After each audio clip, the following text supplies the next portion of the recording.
Welcome to episode 2, and this episode is dedicated to heart-based leadership.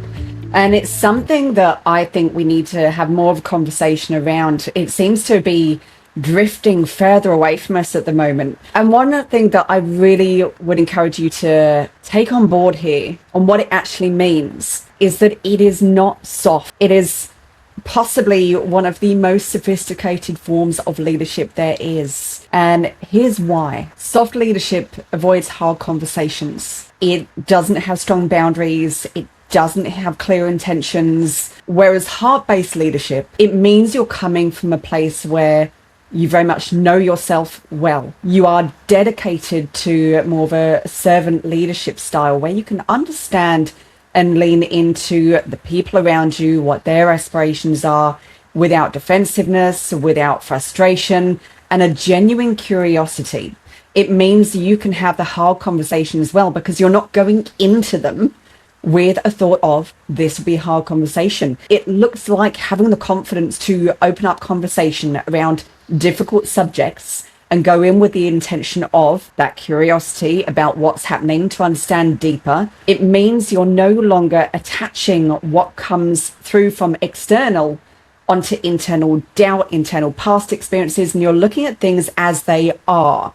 This is how you can have more of a solution-orientated approach and come from somewhere where you can encourage answers and collaboration out through those conversations. There's a big distinction on here. So whereas if you have more of a fear-based leadership, a place from where you are not very centered in yourself currently, and look, we all go through phases like that. We can be the most strong, grounded individual, and we can still have bad days that creep up on us and emotions overall and feelings, and that is normal. But coming home to the grounded, centered way of being, where you can operate at your highest level, that's the key. Now, as I was saying on that, with the distinction is a more fear or insecure based leadership. That goes very much into people pleasing. It goes into being afraid to give direct feedback, to be able to express your thoughts, your opinions, your vision, and to be able to implement it, because you are colored by doubt and worry about judgment, how it's going to be received, if you can do it, if you can guide it through. Now, people-centered leadership, that heart-based approach, focuses on growth, a forward momentum, the direction of elevation. Heart-based leaders are really clear on their values, who they are, and they have that central point as a compass. It guides their decisions, where they're at, how they act, their thoughts, because if you allow your thoughts and emotions to rule, that's a very big difference on coming from more of that heart-based approach. Heart doesn't mean overruled by emotion. If anything, it is the opposite, is being able to lean into empathy and compassion and work through from that. You can't do that if you are feeling rocked or off-centered or unhappy. Now, there's a lot of research on this, and that is leaders that operate from this perspective, they have a higher level of performance because this approach, it encourages psychological safety, trust, rapport, authenticity. All of those things are what people need to be able to report into, the guidance, the mentoring, to fail safe, to test their boundaries. The reason why is because the prefrontal cortex, which is responsible for complex reasoning, values alignment, it is suppressed when someone is under threat or concern, under fear.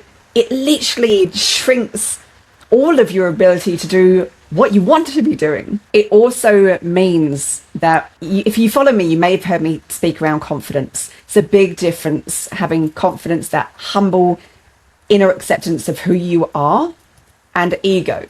Ego will push things away, will push people away. And this is why even in episode 1, when I opened up and I said, if you're looking for a podcast or coaching or training that enables prioritizing yourself and your platform, this isn't it. That's more of the ego-based approach. But ironically, you do need to be your best self to be able to let go of ego. So that's where the conundrum is. We start off thinking we need to be able to look at, the bigger personality, extrovert, but that's not the case.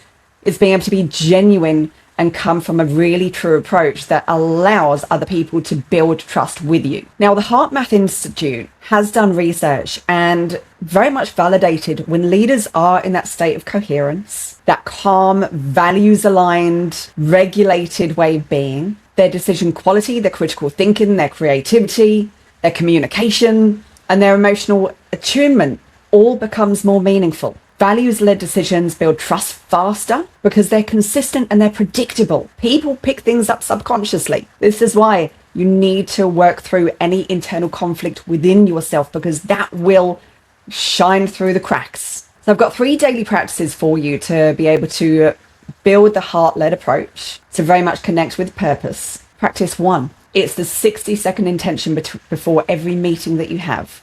So, for example, before you walk into a room or log on, just pause for a moment and ask yourself, what do I want to bring into this room? Not just about what you want to achieve. Obviously, looking to outcomes is key, because then you've got that guidance and direction of where you want to head towards. But how you want to be in that space, how you need to show up. Take 60 seconds to review and reflect on that before you get in. And I'd love to hear how you go with that. Practice 2 is the end of day leadership reflection. 3 questions written down. And this can literally just take 5 minutes.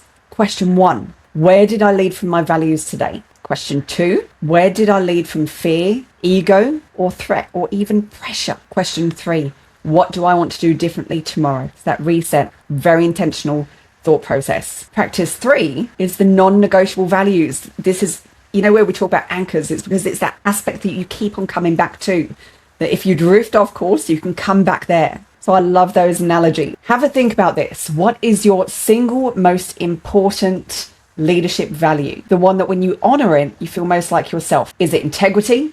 Is it communication? Is it respect? What really rings true for you? And how do you bring that to the forefront? Write it somewhere that you can put daily. And I was about to indicate here, but I'm actually pointing to my screen, but if you're listening, if you haven't got the visual, you won't know what I'm doing. So it might be literally that you get a post-it note or something that you write that you can put in front of you as that reminder to keep on coming back to what's true for you. So have a bit of a think on where you're at currently. If you haven't listened to episode 1, go back to that, because that's very much about listening to that true identity. Think about where you lead from fear, where you lead from heart, and what the difference is on yourself, your people around you, what you're then able to see, what you then pick up on. Because you've got to be able to feel it. It's not just about living within your head, it's the balance. Thank you for listening. I'll see you in the next episode.